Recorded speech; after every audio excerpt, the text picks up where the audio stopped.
जनसंवाद खबर में आपका स्वागत। घोसी थाना क्षेत्र के शर्मा गांव से पुलिस छापेमारी कर भारी मात्रा में अंग्रेजी शराब किया बरामद। मौके से तस्कर को भी किया गिरफ्तार।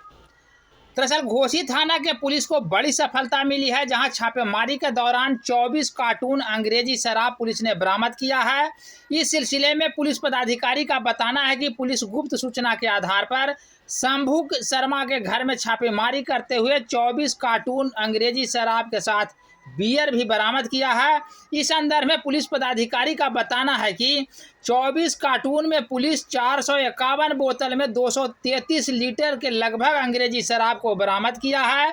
इस सिलसिले में पुलिस द्वारा प्राथमिकी दर्ज की गई है और गिरफ्तार तस्कर को जेल भेजा जा रहा है।